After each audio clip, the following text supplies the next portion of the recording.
today talking to Matthew Hancock, Haverhill's MP, and he's here with the Conservative candidate for the new Police Commissioner for Suffolk.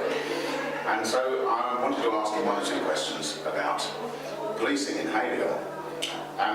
First of all, Matthew, we hear a lot about lack of resources for policing in Haverhill. What's your take on that? Well, the first thing I'd say is we've got some superb police in Haverhill, and in particular I focus on the town from the Safer Neighbourhood team, and I think that's really important, and people who I talk to in Haverhill really value that local focus. What we're doing today is going and knocking on doors and talking to people about the elections that are coming up for a Suffolk-wide commissioner, who will then be in charge of making sure that Suffolk, those resources that you talk about, are spent in the right place, which includes making sure that we keep that focus on Haverhill. So how will this commissioner interact specifically with Haverhill? How will it work? Well, the commissioner, once they're elected, will be the person who holds the feet to the fire of the Chief of Police for the whole of Suffolk. So they'll be accountable to the electorate, and they in turn will be the one who sets the goals and the strategy for the Chief of Police. And of course, the Chief of Police will then be operationally, independent to do what's right, but they'll have to answer to the Police Commissioner, who will be elected by the people.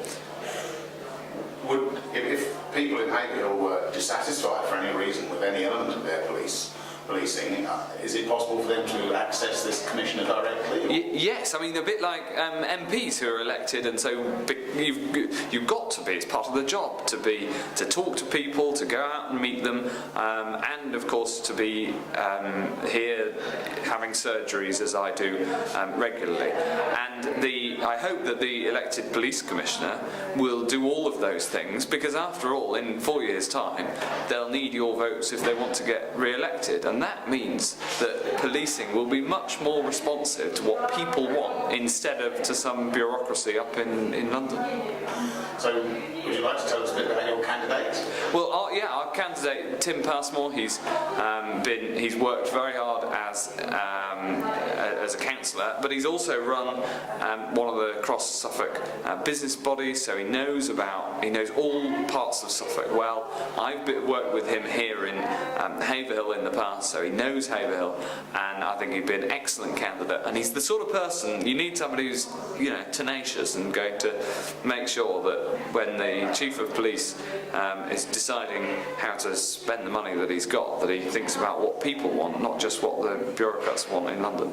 So have you talked to him about specific issues in Haverhill? Not yet. I'm going to talk to him about that tonight. In turn, I hope that the people in Haverhill will get the chance to tell him what they need right here. Have you got any reason to hope that he might increase the amount of resources available in Haverhill?